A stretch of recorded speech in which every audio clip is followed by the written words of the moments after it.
नमस्कार प्यारे साथियों, आपका स्वागत है हमारे यूट्यूब चैनल में। और जैसा कि आपको पता है, आपका डीएलएड तृतीय सेमेस्टर के लिए आपका ये मैथ चल रहा है, जिसके अंतर्गत अभी हम चैप्टर 4 कर रहे हैं, जिसमें आपको देखने के लिए मिला है एसआई और सीआई। यानी एसआई और सीआई यानी सिंपल इंटरेस्ट और कंपाउंड इंटरेस्ट, जिसे हम इसे साधारण ब्याज बोलते हैं, इसे हम चक्रवृद्धि ब्याज बोलते हैं। जिसके अंतर्गत मैंने आपके जो सीआई है, इसके मैंने सभी कॉन्सेप्ट करा दिए हैं और आपको इसके सभी एग्जाम्पल्स को समझा दिया है। ये दोनों कंप्लीट हो चुका है। इसके बाद एसआई में आपके सभी कॉन्सेप्ट हो चुके हैं, सभी आपके एग्जाम्पल्स हो चुके हैं। अब यहाँ एक्सरसाइज के क्वेश्चंस आपके चल रहे हैं, जिसके अंतर्गत अब इस वीडियो के अंतर्गत हम देखने जा रहे हैं क्वेश्चन नंबर 18। यानी इससे पहले जितने भी क्वेश्चंस थे, उनके सभी के डिटेल में सॉल्यूशंस मैंने आपको समझा दिए हैं। तो आज क्वेश्चन नंबर 18 पर हम प्रोसीड कर रहे हैं। तो वीडियो में अंत तक बने रहिए ताकि आपके सभी कॉन्सेप्ट क्लियर हो पाएँ और जितने भी क्वेश्चंस हैं उन्हें आप आसानी से देख पाएँ और अच्छे से इसे लिख करके खुद सॉल्व करना सीख पाएँ। तो चलिए क्वेश्चन नंबर 18 देख लेते हैं। देखिए क्वेश्चन नंबर 18 में क्या कहा हुआ है। कह रहा है कि 716 रुपए का ब्याज 716 रुपए ब्याज पर उधार दिया गया। यानी ये आपका क्या है, ये आपका मूलधन है, इसे हमने किसी को उधार दिया 3 वर्ष और 9 माह के बाद। यानी 3 वर्ष और 9 महीने जब हो गए तो हमें जो ब्याज के रूप में अमाउंट मिला है वो हमें 134.25 रुपए मिला है। तो बताइए कि ब्याज की जो दर थी वो क्या थी। इस तरीके से आपका क्वेश्चन आएगा। इसके बाद आपको जब लिखना है वो किस तरीके से लिखना है, देखिए मैंने यहाँ पे आपको डिटेल में समझाया हुआ है। वैसे में से ऐसे ही करा देता, आपको लिखने की हमें जरूरत भी नहीं थी, बट आपको वहां पे लिखना है, इसलिए मैं आपको यहाँ पे समझा रहा हूँ। देखिए आपको पहले सॉल्यूशन डालना है, उसके बाद लिखना है दिया गया है मूलधन बराबर इतना रुपए, समय बराबर 3 माह, 3 वर्ष 9 माह, जिसे हमने सही कर लिया है। तो हमारा समय कितना आ गया है 15/4। इसे सही करना तो आप जानते ही हैं, जैसे 3 तो वर्ष पूरा कंप्लीट है, इस 9 को हम वर्ष बना देंगे। वर्ष बना देंगे मतलब इसमें 12 से भाग दे देंगे, क्योंकि एक वर्ष में कितने महीने होते हैं, 12 महीने होते हैं। अब इसे हम 3 से काट देंगे तो 3 3 9, और इसे 4 से काट देंगे, मतलब 3 से ही काट देंगे, 3 4 12 हो जाएगा, और 3 4 12, 12 और 3 15, तो 15 बट्टे कितना हो गया 4 हो गया। तो इसी प्रकार से हमने 15/4 यहाँ पे लिखा हुआ है। आशा करते हैं आपको समझ में आ गया होगा। यहाँ पर देखिए आपसे दर पूछी हुई है कि दर कितनी होगी, बस आप साधारण ब्याज का सूत्र लगा दीजिए, आपका दर निकल जाएगा। तो देखिए यहाँ पर साधारण ब्याज बराबर क्या होता है, मूलधन गुणा में दर गुणा में समय बट्टे में 100। जब आप इस फॉर्मूले को कॉपी में लिख रहे हो तो आप इस तरीके से देखिए, इस तरीके से एक कोष्टक में बंद करके आना, क्योंकि जब आप कोष्टक में बंद करके आओगे तो जो एग्जामिनर होगा, जो चेक करेगा आपकी कॉपी, उसका ध्यान यहीं पर जाएगा और वो देखेगा कि बच्चे ने फॉर्मूला सही लिखा है, इसने सही फिट किया होगा, सही लगाया होगा, तो हम इसे नंबर दे देते हैं। तो इसके बाद आपका आंसर दिखता है सीधा, इसके बाद आपको पूरे पूरे नंबर दे देगा वो। अब देखिए यहाँ पर आपका जो साधारण ब्याज है वो हमने लिख दिया, यहाँ पर मूलधन जो हमारे पास था लिख दिया हमने, पास जो समय था लिख दिया हमने, गुणा में आर, गुणा में 1/100 हमने क्यों लिखा है, क्योंकि फॉर्मूले में बट्टे में 100 होता है, इसलिए वही 100 हमने यहाँ पे लिखा हुआ है। इससे आप कंफ्यूज मत होना, क्योंकि मैंने इसे सबको मल्टीपल में लिखा है, टोटल बट्टे में नहीं लिखा है मैंने इसको। क्यों बट्टे में नहीं लिखा है, क्योंकि यहाँ 15/4 था इसलिए। ओके, अब देखेंगे यहाँ से हमें आर निकालना है, तो हम इस आर को इधर ही रहने देंगे और जो भी इधर कैंडिडेट्स हैं उनको दूसरी साइड पे भेज देंगे। तो देखिए यहाँ 100 क्या कर रहा है, भाग दे रहा है, तो उधर जाके मल्टीपल करेगा। तो देखिए इधर मल्टीपल कर रहा है, यहाँ 4 भाग दे रहा था तो उधर जाके क्या करेगा, मल्टीपल करेगा, तो मल्टीपल कर रहा है। इसके बाद यहाँ पर ये मल्टीपल कर रहा था, ये भी मल्टीपल कर रहा था, तो उधर जाके भाग देने लगेंगे। तो देखिए यहाँ पर 716 और 15 यहाँ क्या कर रहे हैं, ये यहाँ पे भाग दे रही हैं। तो इस तरीके से हमने इनको पक्षांतर कर लिया है। अब देखेंगे इसमें हम अब बारी बारी से इनका सॉल्यूशन करेंगे। तो देखिए अब देखिए यहाँ पर हमने क्या किया हुआ है, इस आप देख रहे होंगे ये 4 जो है, 4 से हमने 716 को काट दिया, तो ये कट गया 179 बार आपका, ठीक है, 179 बार कट गया। अब हमने क्या करा है, नेक्स्ट स्टेप में देखिए इस 15 से हमने इसको काट दिया है। जब हमने इसको काटा हुआ है तो हमारा ये गया है कितने बार, 895 बार गया है, ठीक है, 895 बार गया है। अब 895 यहाँ ये 5 नहीं है। अब देखिए 895 बार गया है और 779 से हमने जब 895 काटे तो ये 5 टाइम्स कट जाएंगे, यानी आर का वैल्यू हमारा आ जाएगा 5%। तो इस तरीके से आप इस क्वेश्चन को समझ सकते हैं। अब नेक्स्ट क्वेश्चन की तरफ प्रोसीड करेंगे। तो देखिए नेक्स्ट क्वेश्चन हमारा क्या कह रहा है हमसे, देख लेते हैं।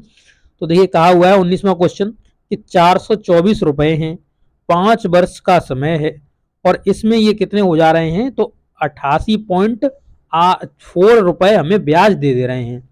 ये क्या दे रहे हैं, हमें ब्याज दे रहे हैं, यानी 424 रुपए हमने किसी को दिए, 5 वर्ष बाद हमें जो ब्याज के रूप में पैसे धनराशि मिली वो मिली 88.40। तो इसे ही हम मूलधन में जोड़ देंगे तो हमारा मिश्रधन निकल जाएगा, कितना मिश्रधन निकल रहा है हमारा। तो अब यहाँ पे ब्याज दिया हुआ है। उसके बाद कह रहा है तो ब्याज की दर ज्ञात कीजिए। तो अब आप इसे आसानी से निकाल सकते हैं, ब्याज की दर ज्ञात करनी है। तो देखिए यहाँ पहले लिखना है, हमने कहा पहले ही सॉल्यूशन हम लिखेंगे कि हमें मूलधन इतना दिया हुआ है, समय 5 वर्ष दिया हुआ है, ब्याज दिया हुआ है और हमसे दर पूछी हुई है। तो अब हमको क्या करना है, हमको सीधा फॉर्मूला लिखना है इसका और इस फॉर्मूले को लगा देना है। इस फॉर्मूले को हमने कहा आप एक कोष्टक में बंद करके आना, एग्जाम में जब कॉपी लिख के आओ तो वहां पर एक कोष्टक में से इस तरीके से बंद कर देना। ओके, तो आपकी जो कॉपी है वो बहुत ही अट्रैक्टिव लगेगी और जो एग्जामिनर है वो आपको नंबर देगा, सही से नंबर देगा। देखिए तो सारण ब्याज बराबर क्या होता है, मूलधन गुणा में दर गुणा में समय बट्टे में 100। अब इसी को हम क्या कर देंगे, आगे जाएंगे तो इसमें अब हम सभी को रख के सॉल्यूशन इसका कर लेंगे।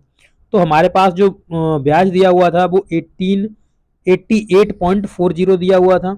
इसके बाद 424 हमको दिया गया है मूलधन, 5% हमको दी, 5 हमें दी गई थी ईयर यानी वर्ष दिए गए थे, आर और बट्टे में 100। अब हमको क्या करना है, अब हमको आर का वैल्यू निकालना है। तो दूसरों को सबको दूसरी साइड पे भेज दो। तो हमने भेज दिया, देखिए 100 यहाँ पे भाग लगा रहा है, उधर जाके मल्टीपल करेगा तो यहाँ पे देखिए 100 मल्टीपल करने लगा आगे। इधर ये दोनों भाग लगा रहे थे, 424 भी भाग लगा रहा था, 5 भी भाग लगा रहा था, वो नो सॉरी यहाँ मल्टीपल कर रहे थे, उधर जाके भाग लगाएंगे। 424 भाग लगा रहा है, 5 भी भाग लगा रहा है, ठीक है। तो अब इन सब पे हमने क्या लगवा दिया, भाग लगवा दिया इधर जाके। अब हमने काट लेंगे। तो देखिए किस तरीके से हमने यहाँ पे काटा हुआ है, आप देख सकते हैं यहाँ पे।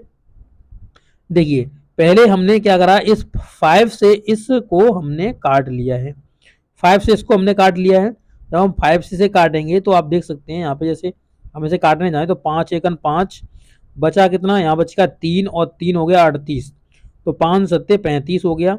और उसके बाद आपका बच जाएगा कितना, 3 बच जाएगा, हो गया 34, 5 छक्का 30, 5 छक्का 30 बचे 4, 5 उनटू 40। तो तभी ये 1700 आपके 68 लिखे हुए हैं, ठीक है। यहाँ पे थोड़ा मिसप्रिंट हो गया है, यहाँ पे 1768 लिखे हुए हैं। इसके बाद हमने क्या करा, तो इसके बाद देखिए हमने जब इसे 5 से काट दिया तो हमारे पास अब क्या बच गया था, 424, और 424 बच गया था। यहाँ पे देखिए मैंने 100 का इधर मल्टीप्लाई पहले से कर दिया है, जब कर दिया तो ये सीधा इधर जाके पॉइंट लग जाएगा इसका, जैसे 88.40 था, ठीक है। जब इसमें हमने 100 से मल्टीप्लाई करा तो जब 100 दो बिंदु मल्टीप्लाई करेगा, या फिर आप ऐसे कर लीजिए, इस बिंदु को हटाओगे तो नीचे कितना आएगा, 100 आएगा, क्योंकि इधर का कितना भी वैल्यू हो उसका एक मानते हैं, और इधर हम गिन लेते हैं कितने पद हैं हमारे पास, 2 पद थे, तो 100 से 100 कट जाएंगे, यानी हमारे पास 8840 ही बचेगा, वही यहाँ पे लिखा हुआ है, आप देख सकते हैं। इसके बाद हमने काटा, इसके बाद इसे हमने क्या करा, 4 से काट लिया, इसे 4 से काट लिया, इसे 4 से काट लिया। जब 4 से काटा तो ये बच गया 106, और इसे काटा तो ये बच गया 442, ठीक है। अब इसे हमने क्या करा, 106 से भाग दिया 442 में, तो हमारा अप्रॉक्स में 4% के समथिंग आ गया है। तो अप्रॉक्स वैल्यू हमने यहाँ पे 4% निकाल दी है, तो आपका 4% आंसर आ जाएगा। तो इस तरीके से आप इस क्वेश्चन को हल कर पाएंगे। अब देखिए हम नेक्स्ट क्वेश्चन देखते हैं, क्वेश्चन नंबर 20। और आप क्वेश्चन नंबर 20 में देख रहे होंगे कि कितने प्रतिशत ब्याज की दर से, यानी दर पूछा हुआ है, से कोई धन 20 वर्ष में, यहाँ पे देखिए मिसप्रिंट था इसलिए मैंने यहाँ पे इसका जो आंसर आना था वो 20 लिखकर ही आना था, क्योंकि यहाँ पे 2 अननोन चीज नहीं हो सकती हैं। तो 20 वर्ष में अपने आप का दोगुना हो जाएगा। तो इस तरीके से इसका पैटर्न चेंज हो गया है, आप इस क्वेश्चन को आप समझ सकते हैं।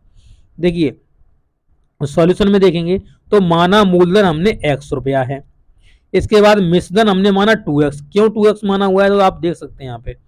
इसने ये कहा है कि धन जो है वो अपने आप का दोगुना हो जाएगा। अब धन हमने x माना तो इसका दोगुना कितना होगा, 2x होगा, तो 2x ही हमने लिखा हुआ है, मिश्रधन 2x हो जाएगा। तब ब्याज, ब्याज बराबर क्या लिखेंगे, तो मिश्रधन माइनस मूलधन। तो मिश्रधन में से मूलधन निकालते तभी तो ब्याज बचता है, तो वो यहाँ पे हमने घटा के देख लिया, तो हमारा x ही बच गया, क्या, हमारा साधारण ब्याज बच गया। तो x बराबर साधारण ब्याज हमारा आ गया, मूलधन भी हमारे पास x है।